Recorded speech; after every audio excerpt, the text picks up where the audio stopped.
Hello students, आज के video lecture में हम लोग मॉडल सेट के कुछ बचे हुए प्रश्नों का सॉल्यूशन देखेंगे। तो चलिए बिना देर किए हुए इसे शुरू करते हैं। देखिए 35 प्रश्न पूछ रहा है। हम लोग न्यूक्लिक एसिड में काफी डिटेल्स डीएनए आरएनए को पढ़े हैं कि डीएनए तथा आरएनए में समान भस्म उपस्थित रहता है। मतलब कि कौन कौन ऐसे बेस जो होते हैं डीएनए और आरएनए दोनों में पाए जाते हैं, मतलब कि दोनों में कॉमन होते हैं। कौन कौन ऐसे बेस होते हैं, तो आपको सबसे पहले मैं बता दूं कि डीएनए और आरएनए यह एक न्यूक्लिक एसिड है, यह पॉलीन्यूक्लियोटाइड्स है। इसमें तीन ही कंपोनेंट होते हैं, तीन ही चीज से मिलकर बना होता है। पहला होता है बेस, या इसी को हम लोग कहते हैं नाइट्रोजन युक्त क्षार। दूसरे को कहते हैं हम लोग पेंटोज शुगर, जिसको कार्बोहाइड्रेट में हम लोग देखे थे 5 कार्बन शुगर। और तीसरा होता है फॉस्फेट ग्रुप, या इसी को हम लोग कह सकते हैं कि फॉस्फोरिक एसिड। तो ये तीन चीजों से मिलकर बना होता है। और ये बेस भी हो जाते हैं दो प्रकार के। बेस होते हैं दो प्रकार के। एक होते हैं बेस प्यूरिन्स बेस कहलाते हैं। इसमें दो हेट्रोसाइक्लिक रिंग फ्यूज होते हैं। और प्यूरिन्स बेस दो ही होते हैं, ठीक है। एक होते हैं एडिनिन, जिसको ए से डिनोट करते हैं, और दूसरा होता है गुआनिन, जिसको जी से डिनोट किया जाता है। तो इसको याद रखने की एक ट्रिक याद रखिएगा। इसको कैसे हम लोग याद रखेंगे, इसको याद रखेंगे एजी। क्या कहिएगा? एजी। ए फॉर होता है एडिनिन और जी फॉर होता है गुआनिन। गुआनिन। दूसरी चीज याद रखिएगा कि यह डीएनए तथा आरएनए दोनों में पाया जाता है। दोनों में पाया जाता है। दोनों में पाया जाता है। दूसरी बात, एक होते हैं इसमें पाइरिमिडीन्स कैटेगरी के क्षार, ठीक है। ये तीन होते हैं। पहले को कहते हैं थायमिन, जिसको कैपिटल टी से इंडिकेट करते हैं। दूसरे को कहते हैं साइटोसिन, जिसको सी से इंडिकेट करते हैं। और तीसरा होता है यूरासिल, जिसको यू से इंडिकेट करते हैं। इसके लिए एक बात याद रखिएगा, यह केवल आरएनए में पाया जाता है। केवल आरएनए में। इसका हम ट्रिक भी बताए थे आपको, are you dancing in theatre. और ये पाया जाता है बेटा किसमें? केवल डीएनए में पाया जाता है। डीएनए में यह हेरिडिटी ट्रांसमिशन का कार्य करता है। और आरएनए आपको पता है कि प्रोटीन या बायोसिंथेसिस का कार्य करता है। इसके डिटेल्स अध्ययन हम लोग किए थे। तो देखिए क्षार हो गए हमारे पास दो, एक प्यूरिन्स कैटेगरी के क्षार और एक पाइरिमिडीन्स कैटेगरी के क्षार। तो प्यूरिन्स कैटेगरी के जो क्षार होते हैं वे दोनों में पाए जाते हैं। दो ये हो गया। और ये जो क्षार होते हैं साइटोसिन, यह कॉमन होते हैं। क्या होते हैं? कॉमन होते हैं। यह कॉमन होते हैं, दोनों में पाया जाता है। दोनों में पाया जाता है। तो तीन हो गया। और ये इसमें से एक पाया जाता है डीएनए में, एक पाया जाता है आरएनए में। तो क्षार की संख्या हो गई कुल कितना? 4। 4 क्षार जो होते हैं पाया जाता है। याद रखिएगा 4 बेस निश्चित रूप से डीएनए में आरएनए में होता है। तो कौन कौन होगा? कोई पूछ दे कि डीएनए में कौन कौन क्षार होंगे, तो पहला क्षार एडिनिन होगा, गुआनिन होगा, साइटोसिन होंगे डीएनए में। और एक हो जाता है थायमिन। याद रखिएगा आरएनए में पूछे तो एडिनिन कहिएगा, गुआनिन कहिएगा, ठीक है। आप साइटोसिन कहिएगा और यूरासिल होता है। तो कह रहा है कि इसमें से कौन क्षार कॉमन होते हैं। तो देखिए कौन कौन क्षार होते हैं। एजी तो होगा ही कॉमन, एडिनिन होगा, गुआनिन होगा, और इसमें से साइटोसिन होगा। साइटोसिन यह दोनों में पाए जाते हैं डीएनए और आरएनए। और मुख्य क्षार यही होते हैं। इसी से दोनों में अंतर स्पष्ट किया जाता है। आरएनए में यूरासिल होता है, ठीक है, जो डीएनए में नहीं होता है। और थायमिन जो होता है केवल डीएनए में होता है, जो आरएनए में नहीं होता है। तो इसका करेक्ट आंसर क्या होना चाहिए आप बता सकते हैं। देखो ऑप्शन दिया है हमारा एडिनिन, गुआनिन और साइटोसिन होना चाहिए। तो देखो एडिनिन है, साइटोसिन है, यूरासिल, यह ऑप्शन हमारा नहीं होगा। गुआनिन है, एडिनिन है, साइटोसिन है। देखो गुआनिन है, एडिनिन है, साइटोसिन है। तो यह हमारा आंसर करेक्ट हो रहा है। एक चीज और याद रखिएगा, इससे बार बार प्रश्न पूछे जाते हैं कि कौन ऐसे क्षार जो होते हैं डीएनए में पाया जाता है और आरएनए में पाया जाता है, ऐसे प्रश्न। तो इसके लिए एक ट्रिक मैं आपको बता देता हूं पुनः। इस ट्रिक को आप याद रखिएगा, बार बार ये ट्रिक काम करता है बेटा।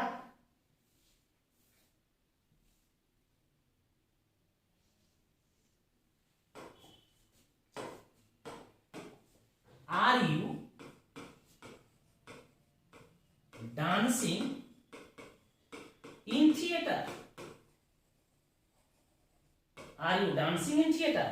देखो यहां आर का मतलब क्या समझना है, आर का मतलब R N A, R N A, R N A में क्या होगा, यूरासिल होगा, यूरासिल होगा। आर एन ए में कौन ऐसा क्षार होता है, यूरासिल होता है, जो डीएनए में नहीं पाया जाता है। और डांसिंग, डांसिंग का तात्पर्य, यहां डी का तात्पर्य क्या है, डी का मतलब डीएनए होता है, और थिएटर का यहां मतलब है थाइमीन होता है, थाइमीन होता है। थाइमीन को ही हम लोग 5 मिथाइल यूरासिल के नाम से जानते हैं, 5 मिथाइल यूरासिल, याद रखिएगा यूरासिल होता है। तो कई बार पूछा गया है यूरासिल, यूरासिल होता है, यूरासिल होता है। कई बार पूछा गया कि कौन ऐसा क्षार है जो केवल डीएनए में पाया जाता है, तो याद रखिएगा थाइमीन। और कौन ऐसा क्षार है जो केवल आरएनए में पाया जाता है, तो उसका नाम है यूरासिल। तो इस ट्रिक को याद रखिएगा, are you dancing in theatre, इससे बहुत सारे प्रश्न बनेंगे, इसे नोट करें, स्क्रीन शॉट लीजिए इसका।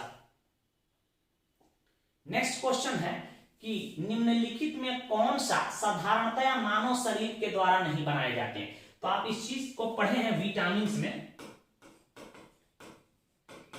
विटामिन्स में कि प्रायः विटामिन का संश्लेषण हमारा बॉडी नहीं करता है, लेकिन विटामिन डी, ठीक है, जो सनलाइट के उपस्थिति में हमारे शरीर में प्रोड्यूस हो जाते हैं, और विटामिन के जो बड़ी आंत में उपस्थित बैक्टीरिया के द्वारा कुछ हद तक बना लिए जाते हैं। इन दो विटामिन को यदि छोड़ दिया जाए तो विटामिन जो होते हैं हमारे शरीर में संश्लेषित नहीं होते हैं, इसको बाहर से खाद्य पदार्थों से लेना पड़ता है। तो इसका करेक्ट आंसर हो जाएगा हमारा क्या, विटामिन, विटामिन। एंजाइम नहीं होगा, एंजाइम प्रोटीन होते हैं, प्रोटीन भी नहीं होगा, और हार्मोन भी नहीं होगा, हार्मोन भी प्रोटीन ही है एक प्रकार का, जो हमारे बॉडी में बहुत सारी एक्टिविटी को कराने में मदद करता है। तो डिटेल में हम लोग प्रोटीन, एंजाइम और हार्मोन्स को भी देखे होंगे।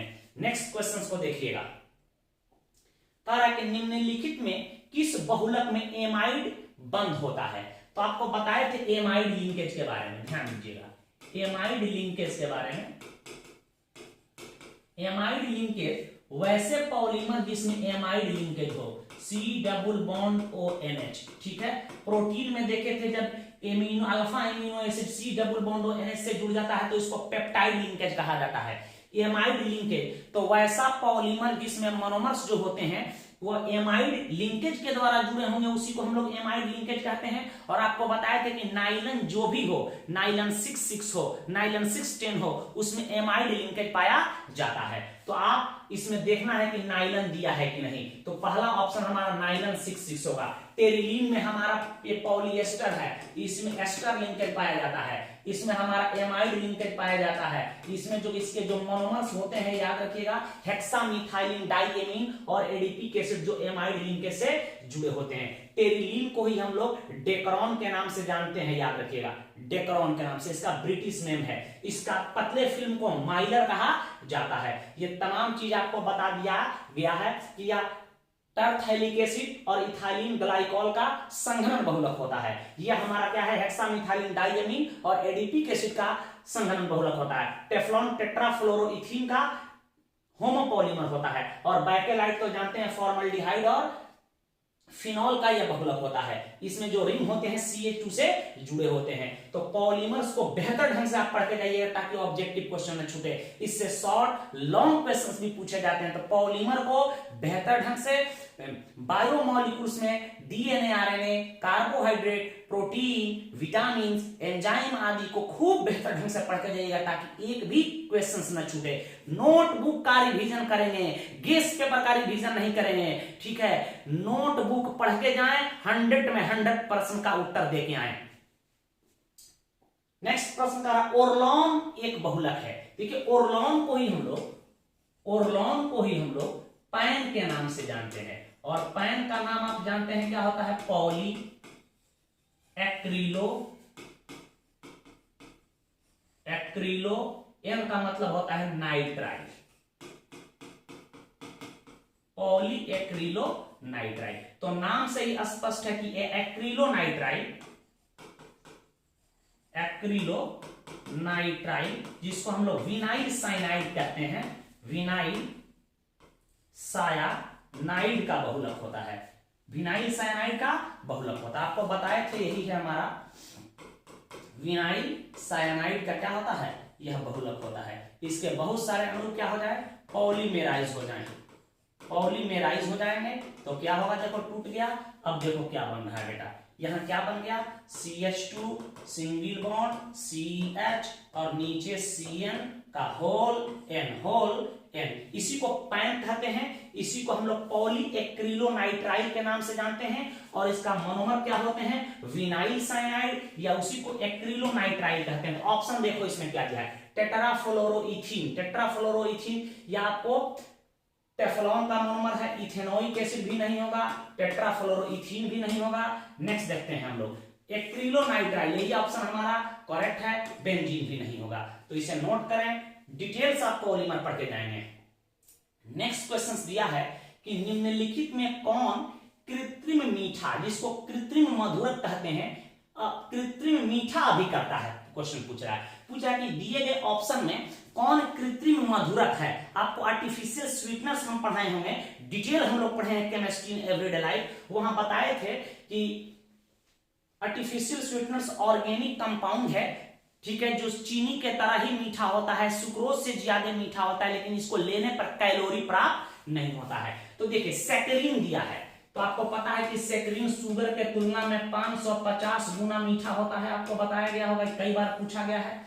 सबसे प्रथम सबसे ज्यादा उपयोग में होने वाला क्या है, यह कृत्रिम मधुरक है सैकरीन, ठीक है, यह चीनी के तुलना में 550 गुना मीठा होता है। दूसरी बात कि सैकरीन जल में अघुलनशील होते हैं, इसके सोडियम और पोटेशियम लवण ही घुलते हैं, जिसका प्रयोग आइसक्रीम आदि बनाने में किया जाता है, यह भी कृत्रिम मधुरक है। एस्पार्टेम का आप नाम सुनेंगे, एस्पार्टेम सुक्रोज के तुलना में 100 गुना मीठा होता है। कितना गुना बेटा, 100 गुना मीठा होता है। इसके साथ एक और बात बताए थे कि यह कुकिंग टेम्परेचर पे अनस्टेबल होता है, अनस्टेबल होता है, ठीक है, इसलिए इसका प्रयोग कोल्ड फूड तक ही सीमित है। कहां तक, कोल्ड फूड तक ही सीमित है, कोल्ड फूड तक ही सीमित है, सीमित है। इसका प्रयोग केवल कोल्ड पदार्थ जैसे पेप्सी, कोको कोला, आइसक्रीम आदि बनाने तक ही सीमित है, क्योंकि जब ही कुकिंग टेम्परेचर पाता है लगभग 100 डिग्री सेल्सियस पर, ठीक है, यह अनस्टेबल होता है, विखंडित वियोजित हो जाता है। तीसरी चीज एक और बात बताए थे कि एस्पार्टेम जो है, यदि कोई आनुवंशिक बीमारी फिनाइल कीटोन यूरिया से कोई व्यक्ति पीड़ित हो तो उसे एस्पार्टेम नहीं देने की सलाह दी जाती है। और एस्पार्टेम अभी तक सबसे सफल और व्यापारिक कृत्रिम मधुरक है, याद रखें, एस्पार्टेम सबसे सफल एवं व्यापारिक कृत्रिम मधुरक है।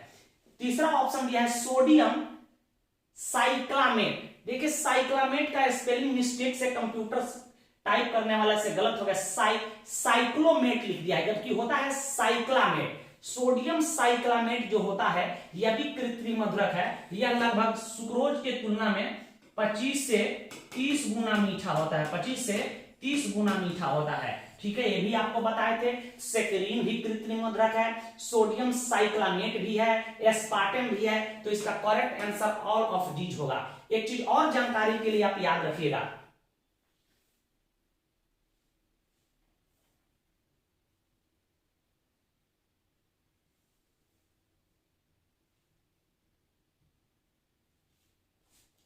नोट में इस चीज को लिख लीजिएगा कहीं ताकि याद रहे।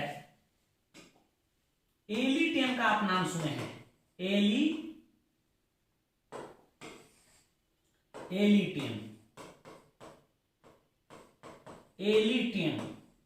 यह सबसे मीठा होता है, याद रखिएगा, सबसे मीठा स्वीटनर्स है, सबसे मीठा स्वीटनर्स होता है। और यह सुक्रोज के तुलना में लगभग 2000 गुना मीठा होता है। कितना गुना मीठा, 2000 गुना मीठा होता है। इसके साथ एक प्रबल समस्या है कि इसके मीठापन को इंसान कंट्रोल ही नहीं पाता है। यदि किसी चीज में मिला दी जाए तो मीठा होते होते होते इतना मीठा हो जाएगा कि आप उसको कंट्रोल नियंत्रित कर ही नहीं सकते हैं। तो इसके साथ एक प्रबल समस्या पाई जाती है कि इसके मीठापन को इंसान कंट्रोल नहीं कर पाता है और सुक्रोज के तुलना में, चीनी के तुलना में 2000 गुना मीठा होता है। ठीक है, इसी प्रकार सुक्रालोज बताए होंगे, डलसीन बताए होंगे, एल शुगर जितने होते हैं वह सब कृत्रिम मधुरक के कैटेगरी में आते हैं। इसको लेने से इंसान को कैलोरी नहीं मिलता है। तो आप केमिस्ट्री एवरीडे लाइफ में सोप, डिटर्जेंट, आर्टिफिशियल स्वीटनर्स, इसके अंतर्गत आपको हम ऑक्सीडेंट, एंटीऑक्सीडेंट पढ़ाए हुए, फूड कलर पढ़ाए हुए, तमाम चीज को आप नोटबुक से पढ़ के ही एग्जाम में जाएंगे। नोट करें। देखिए क्वेश्चन 40 कह रहा है कि निम्न में कौन सी दवा बुखार को कम करता है। तो सबसे पहली बात कि मानव शरीर का तापमान कितना होता है याद रखिएगा। सबको पता है एक स्वस्थ व्यक्ति की शरीर का तापमान 98.6 फ़ारेनहाइट या 37 डिग्री लगभग सेल्सियस होता है। यदि इससे अधिक तापमान यदि शरीर का किसी कारणवश हो गया तो इंसान समझता है कि हमको बुखार हो गया है। देखिए बुखार कोई बड़ा बीमारी नहीं है, बुखार एक प्रकार का सूचक है, यह इंडिकेट करता है कि आपके शरीर में कुछ हो रहा है। क्लियर? तो बुखार को कम करने की दवा को ही हम लोग क्या कहते हैं, आपको बताया गया होगा, इसी को हम लोग कहते हैं एंटीपायरेटिक्स, ज्वरनाशी। हिंदी में क्या कहते हैं इसको? ज्वरनाशी कहते हैं। क्या कहते हैं? ज्वरनाशी कहते हैं। और आपको यह भी बात बताया गया होगा कि जितने भी पेन किलर होते हैं, एनाल्जेसिक्स होते हैं, वे एंटीपायरेटिक्स का काम करते हैं, वो बुखार को मारने का काम करता है। इसमें मुख्य औषधि का आप नाम सुने होंगे, पैरासीटामोल। पैरासीटामोल, पैरासीटामोल का नाम सुने हैं, बहुत ही फेमस औषधि है। बुखार को कम करने के लिए हमेशा इसका प्रयोग किया जाता है। इसकी स्ट्रक्चर भी आपको याद होना चाहिए। पैरासीटामोल की स्ट्रक्चर कई बार कंपटीशन में पूछे जा चुके हैं। पैरासीटामोल की स्ट्रक्चर कई बार कंपटीशन में पूछे जा चुके हैं। बेटा ध्यान दीजिएगा, पैरासीटामोल का स्ट्रक्चर आपको कहते हैं, एस्प्रिन की स्ट्रक्चर याद होनी चाहिए। ठीक है, यह भी एक दर्दनाशक दवा है, बुखार को कम करता है, सबसे सफल बुखार की दवा है। एस्प्रिन का आप नाम सुने हैं, एस्प्रिन का नाम सुने हैं, ये भी दर्दनाशक दवा है। 2-एसिटॉक्सीबेंजोइक एसिड, इसकी स्ट्रक्चर कई बार पूछा जा चुका है। जब हम आपको फिनॉल पढ़ा रहे हैं होंगे वहां भी इसको बना के दिखाए होंगे, 2-एसिटॉक्सीबेंजोइक एसिड, यही एस्प्रिन है, याद रखिएगा। ये भी एक दर्दनाशक दवा है, लेकिन ये बुखार में प्रयोग किया जाता है। इसी प्रकार नोवाल्जिन, ठीक है, ये दवा है। फेनासिटिन, मेथासिटिन आपको बताए होंगे। तो दवा में खासकर एंटीपायरेटिक, एनाल्जेसिक्स, एंटीबायोटिक और एंटीसेप्टिक्स, 4 दवा जरूर पढ़ के जाइएगा। एनाल्जेसिक्स जिसको पेन किलर कहते हैं, एंटीपायरेटिक, ठीक है, जिसको हम लोग ज्वरनाशी कहते हैं, और एंटीबायोटिक, और एक दवा आपको पढ़ाए थे एंटीसेप्टिक्स। ये 4 की परिभाषा उदाहरण सहित आपको याद होना चाहिए। बहुत महत्वपूर्ण प्रश्न है, मेडिसिन से प्रश्न पूछे जाते हैं।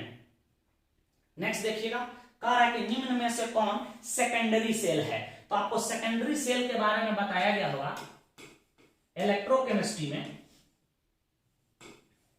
सेकेंडरी सेल कि वह सेल जिसको बार बार आवेशित किया जाए, जिसको बार बार चार्ज किया जा सकता हो, उसी सेल को हम लोग कहते हैं सेकेंडरी सेल। मतलब इसमें रेडॉक्स रिएक्शन बार बार कराई जा सकती हो, उस सेल को क्या कहेंगे? Secondary cell. और वह सेल, वह बैटरी, वह सेल जिसको बार बार चार्ज नहीं किया जा सकता हो, उसको हम लोग प्राइमरी सेल कहते हैं। और सेकेंडरी सेल की पहचान है कि उसमें स्टोरेज शब्द आता है। ठीक है, इसमें फेमस एग्जांपल होते हैं आपको लेड स्टोरेज बैटरी या लेड स्टोरेज सेल, स्टोरेज बढ़ाएगा, निकल कैडमियम सेल या निकल कैडमियम स्टोरेज सेल दे देगा। मोबाइल में जो बैटरी लगती है उसके बारे में चर्चा किए थे, लिथियम आयन सेल, ये फेमस 3 है। अब देखो तो इसमें है लैग्रांजे सेल है, यह नहीं होगा, सांद्रण सेल नहीं होगा, ठीक है, लेड स्टोरेज बैटरी दिया है, लेड स्टोरेज बैटरी दिया ही होगा। इसके स्थान पे यदि आपको देता lithium ion, lithium ion cell, यह भी ऑप्शन हो सकता था। इसके जगह पर यदि देता nickel cadmium cell, nickel cadmium cell, तो यह भी ऑप्शन हो सकता था, याद रखिएगा। तो आप सेल को अच्छा ढंग से पढ़ लीजिएगा। इलेक्ट्रोलाइटिक सेल, इलेक्ट्रोकेमिकल सेल, ठीक है, primary cell, secondary cell, fuel cell आपको बताए होंगे, बहुत ही महत्वपूर्ण होता है। इस सब चीज की जानकारी आप सही से कर लीजिएगा। किसमें कौन इलेक्ट्रोड होते हैं, किसमें कौन एनोड का काम करता है, किसमें कौन कैथोड का काम करता है, कौन से इलेक्ट्रोलाइट का प्रयोग किया जाता है, कौन कांस्टेंट वोल्टेज देता है, कौन कितना वोल्टेज देता है, ठीक है, तमाम चीज की जानकारी आप सही से कर लीजिएगा। इसी में एक चीज और बताऊंगा, साल्ट ब्रिज, इसकी भी जानकारी कर लीजिएगा। साल्ट ब्रिज क्या है, ये कई बार प्रश्न पूछे जाते हैं। साल्ट ब्रिज में कौन इलेक्ट्रोलाइट यूज करते हैं, क्यों वही इलेक्ट्रोलाइट यूज किया जाता है, ट्रांसपोर्ट नंबर की चर्चा किए होंगे। इस तमाम चीज को पढ़ के जाइएगा, शॉर्ट क्वेश्चंस और एमसीक्यू में बार बार पूछे जाते हैं। फटाफट इसे नोट करें। नेक्स्ट प्रश्न दिया है कि अधिशोषण की प्रक्रिया होती है। तो देखिए, अधिशोषण की प्रक्रिया एक पृष्ठीय घटना है। किसी ठोस के सतह पर या किसी द्रव के सतह पर किसी दूसरे पदार्थ के अणु जाके चिपकने लगते हैं। मान लिया कि मेहंदी लगा रहे हो, मेहंदी कोई लगाई है, हाथ में मेहंदी के अणु क्या होते हैं, चिपक जाते हैं। मुंह में पाउडर लगाते हो, इस गाल के सतह पे पाउडर जाके चिपक जाता है। यह अधिशोषण का उदाहरण है हमारे जीवन में। तो अधिशोषण क्या है, तो एक प्रकार की पृष्ठीय घटना है, यह सरफेस फिनोमेनॉन है, याद रखिएगा। और अधिशोषण कितने प्रकार के हो जाते हैं, दो प्रकार के, भौतिक अधिशोषण, रासायनिक अधिशोषण। भौतिक अधिशोषण, रासायनिक अधिशोषण से हमेशा प्रश्न पूछे जाते हैं। कोई भी अधिशोषण हो, याद रखिएगा, कोई भी अधिशोषण हो, रासायनिक हो या भौतिक हो, वह उष्माक्षेपी प्रक्रिया होती है। उष्माक्षेपी एक्सोथर्मिक होता है। तो उष्माशोषी ऐसे ही गलत हो गया, ऑक्सीकरण ऐसे ही गलत हो गया, अवकरण ऐसे ही गलत हो गया। तो हमारा आंसर होगा पृष्ठीय घटना है। पृष्ठीय घटना है, हमेशा ठोस के तल पर या किसी द्रव के तल पर यह घटना घटती है। याद रखिएगा एक और चीज कि फिजिकल एडॉप्शन जो होता है, भौतिक अधिशोषण जो होता है वह उत्क्रमणीय होता है, लेकिन रासायनिक अधिशोषण जो होता है इरिवर्सिबल होता है। ये भी कई बार प्रश्न पूछे गए हैं। तो भौतिक अधिशोषण, रासायनिक अधिशोषण को पढ़ लेंगे, ठीक है। सरफेस केमिस्ट्री में lyophobic colloid, lyophilic colloid, peptization क्या है, ठीक है। इसी के अंतर्गत आप कोलाइड सस्पेंशन, ट्रू सॉल्यूशन की साइज पढ़ लेंगे, इसकी प्रॉपर्टी पढ़ लेंगे, कोलाइड की टिंडल इफेक्ट, ब्राउनिंग गति, जिसको ब्राउनियन मोमेंट या ब्राउनियन मोशन के नाम से जानते हैं। इसके अंतर्गत एक चीज और आपको हम बताएंगे, हार्डी-सुल्ज का नियम, ठीक है। हार्डी-सुल्ज का नियम जरूर पढ़ लीजिएगा। गोल्ड नंबर से भी आपसे प्रश्न पूछे जाते हैं कभी कभी कि किसका गोल्ड नंबर अधिक, किसका गोल्ड नंबर कम। तो जिलेटिन की गोल्ड नंबर याद रखिएगा सबसे कम, और स्टार्च की गोल्ड नंबर सबसे हाई होती है। तो छोटे छोटे प्रश्न एकदम आसान आपसे पूछेगा बोर्ड में, तुरंत टिक लगा देना है भाई जी, नोट करें इसे। नेक्स्ट प्रश्न पूछा कि सबसे प्रबल अम्ल है, प्रबल माने स्ट्रॉन्ग एसिड है। देखो, आपको आई इफेक्ट पढ़ाए थे हम कहीं, आई इफेक्ट, इंडक्टिव इफेक्ट पढ़ाए थे। उसमें एक बात बताए थे आपको आई इफेक्ट में कि प्लस आई इफेक्ट जो है यदि बढ़ रहा हो किसी एसिड में, तो एसिड की शक्ति, स्ट्रेंथ ऑफ एसिड क्या होता है, यह घटा देता है। और माइनस आई इफेक्ट यदि उसमें बढ़ रहा हो तो स्ट्रेंथ ऑफ एसिड क्या होता है, बढ़ जाता है, ठीक है। कैसे बढ़ता है, कैसे घटता है, देखो। अब यहां देखो, एसिटिक एसिड दिया है CH3COOH। देखो, यह एल्काइल ग्रुप है, इसके पास प्लस आई इफेक्ट है। प्लस आई इफेक्ट दर्शाने वाला यह ग्रुप है। यह क्या करेगा, इलेक्ट्रॉन को ठेलेगा, जिसके कारण ऑक्सीजन एटम पर इलेक्ट्रॉन की डेंसिटी बढ़ जाएगी और यह आसानी से H+ को डोनेट नहीं करेगा, आसानी से प्रोटॉन को नहीं देगा। लेकिन यहां देख रहे हैं यह मोनोक्लोरो एसिटिक एसिड है, यह मोनोक्लोरो एसिटिक एसिड है। ध्यान से देखिएगा, मोनोक्लोरो एसिटिक एसिड है। दूसरा दिया है डाइक्लोरो एसिटिक एसिड, यहां देखिएगा, दूसरा दिया है डाइक्लोरो एसिटिक एसिड, और तीसरा दिया है trichloro acetic acid, trichloro acetic acid. ये तमाम चीज हम लोग सीख चुके हैं। अब देखिए, यह माइनस आई इफेक्ट दर्शाने वाला ग्रुप है, माइनस आई इफेक्ट को दर्शाता है। यह इलेक्ट्रॉन को अपनी ओर खींचेगा, अपनी ओर खींचेगा। देखो यहां, यह भी माइनस आई इफेक्ट दर्शाने वाला ग्रुप है, ठीक है। यह भी माइनस आई इफेक्ट दर्शाने वाला ग्रुप है, लेकिन इसमें इसकी प्रबलता बढ़ गई। यहां देखो, दू को पंप सेट लगा हुआ, इसको खींच रहा है, खींच रहा है, तो ऑक्सीजन एटम पर से इलेक्ट्रॉन की डेंसिटी घट जाएगी। यहां देखो, तीन को मशीन लगाए हुए चूसने वाला, चूस रहा है, चूस रहा है, चूस रहा है, क्या करेगा बेटा, इलेक्ट्रॉन को अपनी ओर खींच लेगा। या माइनस आई इफेक्ट की प्रबलता इसमें और अधिक बढ़ गई, तो जिसमें माइनस आई इफेक्ट की प्रबलता बढ़ेगी एसिड की शक्ति बढ़ेगी, अर्थात यह आसानी से क्या होगा, आसानी से यह अपने प्रोटॉन को दे देगा, प्रोटॉन को दे देगा। तो इसका सही कर्म क्या होगा, तो सबसे अधिक हमारा प्रबल अम्लीय होगा ट्राइक्लोरोएसिटिक एसिड, उसके बाद डाइक्लोरोएसिटिक एसिड, उसके बाद मोनोक्लोरोएसिटिक एसिड, उसके बाद एसिटिक एसिड। तो इसमें तीनों में सबसे प्रबल कौन होगा, तो ट्राइक्लोरोएसिटिक एसिड। इसकी चर्चा हम लोग इंडक्टिव इफेक्ट में पूरा डिटेल किए हैं, नोट करें।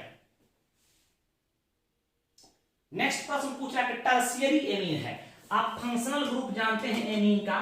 प्राइमरी एमीन का क्या होता है, प्राइमरी एमीन का होता है NH2, आपको पता है, ठीक है। सेकेंडरी एमीन का क्या होता है बेटा, सेकेंडरी एमीन का होता है NH, यहां नाइट्रोजन की 2 वैलेंसी वैकेंट। और टर्शियरी एमीन का क्या होता है, आप सबको पता है, यहां नाइट्रोजन की 3 वैलेंसी खाली होता है। अब टर्शियरी एमीन कह रहा है तो चुनो, यहां देखो तो दिखाई क्या दे रहा है, NH2 दिखाई दे रहा है, मतलब यह प्राइमरी एमीन है, यह हमारा आंसर सही नहीं होगा। यहाँ NH दिखाई दे रहा है, मतलब यह सेकेंडरी एमीन होगा, यह भी हमारा आंसर सही नहीं होगा। यहाँ भी देखो इस सवाल में भी NH ही दिखाई दे रहा है, यह भी सेकेंडरी एमीन होगा, यह भी आंसर नहीं होगा हमारा, यह भी नहीं होगा। यहाँ देखो, यहाँ नाइट्रोजन की 3 वैलेंसी वैकेंट है, यहाँ नाइट्रोजन से एक मिथाइल जुड़ा है, ऊपर मिथाइल जुड़ा है, यहाँ इथाइल जुड़ा हुआ, देख रहे हो, तो हमारा यही टर्शियरी एमीन होगा। तो इसका करेक्ट आंसर सी होगा। क्लियर है, समझ चुके हैं, नोट करें। नेक्स्ट पूछ रहा है कि आरएनए में पाया जाने वाला प्यूरिन्स भस्म है। तो अभी आपको बताए हैं कि आरएनए पूछे डीएनए पूछे, आरएनए में कह रहा है प्यूरिन्स भस्म कौन है। आरएनए हो चाहे डीएनए हो, इसमें प्यूरिन्स क्षार कौन होते हैं, प्यूरिन्स बेस 2 ही होते हैं। कौन कौन होते हैं, इसका ट्रिक क्या होता है, एजी एजी एजी एजी, ए फॉर एडीनिन और जी फॉर गुआनिन, गुआनिन होता है, गुआनिन। तो इन दोनों में से कोई एक होना चाहिए। तो देखो यहाँ गुआनिन पहला ही आंसर सही हो रहा है, थाइमिन नहीं होगा, यह पायरिमिडीन्स बेस है। यूरासिल नहीं होगा, यह पायरिमिडीन्स बेस है। यह आरएनए में पाया जाता है, किसमें पाया जाता है, यूरासिल आरएनए में। यह किसमें पाया जाता है, केवल डीएनए में पाया जाता है। और साइटोसिन कॉमन होता है, बोथ दोनों में पाया जाता है। और गुआनिन भी किसमें, बोथ में पाया जाता है, ठीक है। लेकिन यह पायरिमिडीन्स बेस है, ठीक है, इसलिए इस पर टिक नहीं लगाएंगे। पूछ रहा है कि आरएनए में पाया जाना प्यूरिन्स बेस कौन है, तो हमारा आंसर होगा गुआनिन। एक चीज और याद रखिएगा, न्यूक्लिक एसिड में एडिनिन जो होता है वह थाइमिन से 2 H बॉन्ड के द्वारा जुड़ा होता है। कितने H बॉन्ड के द्वारा, 2 H बॉन्ड के द्वारा जुड़े होते हैं, कई बार पूछा गया है। और गुआनिन जो होता है साइटोसिन से 3 H बॉन्ड के द्वारा जुड़ा होता है, 3 H बॉन्ड के द्वारा जुड़ा होता है, या 2 H बॉन्ड के द्वारा 3 H बॉन्ड के द्वारा जुड़ा होता है। कई बार प्रश्न कंपटीशन में पूछे गए हैं कि बताओ कि डीएनए में एडिनिन जो होता है थाइमिन से कितने H बॉन्ड से जुड़े होते हैं, 2, और गुआनिन साइटोसिन कितने H बॉन्ड बनाते हैं, 3 H बॉन्ड से जुड़े होते हैं। तो इसे भी आप याद रखिएगा जानकारी के लिए। DNA, RNA, nucleic acid, protein, vitamin, enzymes को सही ढंग से पढ़ जाएंगे। पूरा डिटेल्स क्लासरूम में पढ़ाया गया होगा, नोट्स नहीं दिया जाता है, आपको पढ़ा कर छोड़ा जाता है। नेक्स्ट का टेफ्लॉन, पॉलीस्टीरीन और नियोप्रीन है, ठीक है। तो अब देखिए टेफ्लॉन बहुलक होता है आपका किसका, आपको पता है, टेफ्लॉन होता है टेट्राफ्लोरोइथीन का, टेट्राफ्लोरोइथीन का यह बहुलक होता है, ठीक है। पॉलीएस्टाइरीन जो होता है यह एस्टाइरीन का बहुलक होता है, यही एस्टाइरीन है, आप पढ़े हैं, एस्टाइरीन है, एस्टाइरीन है, इसी को कहते हैं टेट्राफ्लोरोइथीन है। और नियोप्रीन कह रहा है, तो आपको नियोप्रीन जानते हैं किसका बहुलक है, क्लोरोप्रीन का, 2 chloro buta 1,3 diene, buta 1,3 diene, CH2 हो जाएगा, या CH हो जाएगा, या CH2 हो जाएगा। इसी को कहते हैं क्लोरोप्रीन, क्लोरोप्रीन का यह बहुलक होता है। एक चीज और बताइए जब इसके मोनोमर्स आपस में सटते हैं तो छोटे छोटे अणुओं का विलोपन नहीं होता है। ठीक है, इसमें भी छोटे छोटे अणुओं का विलोपन नहीं होगा, इसमें भी छोटे छोटे अणुओं का विलोपन नहीं होगा। जब छोटे छोटे अणुओं का विलोपन नहीं होगा तो यह संघनन बहुलक नहीं होगा। ठीक है, दूसरी बात कह रहा है कि टेफ्लॉन, पॉलीस्टाइरीन, नियोप्रीन क्या ही तो बहुलक है, तो मोनोमर्स भी नहीं होगा। अब कह रहा है कि होमोपॉलीमर है कि कोपॉलीमर। होमोपॉलीमर उसको कहते हैं कि वैसा पॉलीमर जो एक ही प्रकार के मोनोमर से बने होते हैं, उसको होमोपॉलीमर कहते हैं। अब कोपॉलीमर कहते हैं जो विभिन्न प्रकार के मोनोमर से मिलकर बने होते हैं। तो टेफ्लॉन देखिए तो टेट्राफ्लोरोइथीन से ही मिलकर बना होता है, पॉलीस्टाइरीन जो स्टाइरीन से ही बना होता है, नियोप्रीन एक रबड़ है कृत्रिम जो क्लोरोपीरिन से ही बना होता है। तो एक ही प्रकार के मोनोमर से मिलकर बन रहे हैं, तो इसका करेक्ट आंसर सी होगा कि ये होमोपॉलीमर है। बात समझ चुके होंगे। संघनन क्यों नहीं होगा? क्योंकि इससे छोटे छोटे इनके निर्माण में जो मोनोमर्स भाग लेते हैं उनके संयोग होता है, तो छोटे छोटे अणुओं का विलोपन नहीं होता है। कोपॉलीमर इसलिए नहीं हो रहा है क्योंकि ये अलग अलग मोनोमर्स के संयोग से नहीं बनते हैं। होमोपॉलीमर इसलिए होगा क्योंकि एक ही प्रकार के मोनोमर्स के संयोग से बने होते हैं। नोट करें। नेक्स्ट का है दर्द निवारण की दवाई कहलाती है। तो अभी पता है, आपको बताए थे कि दर्द नाशक जो दवाई होती है उसको हम लोग एनाल्जेसिक्स कहते हैं। ठीक है, पैरासीटामोल है, ठीक है, एस्प्रिन है। आप दर्दनाशक दवा का नाम आयोडेक्स का नाम सुने होंगे। ठीक है, इसके जगह पर आप और भी दवा का नाम सुने होंगे, डाइक्लोफेनिक सोडियम, डाइक्लोफेनिक पोटेशियम का नाम सुने होंगे। तो पेन किलर जरूर आप पढ़ के एग्जाम में जाइएगा। ठीक है, और जितने भी दर्दनाशक दवा होते हैं प्राय वो बुखार की का भी काम करते हैं, ज्वरनाशी का भी काम करते हैं। तो इसका करेक्ट आंसर एनाल्जेसिक्स हो गए, जिसको पेन किलर भी कहते हैं। ठीक है, नेक्स्ट हम लोग लेक्चर में इसके बचे हुए पोर्शन को कवर करेंगे। धन्यवाद।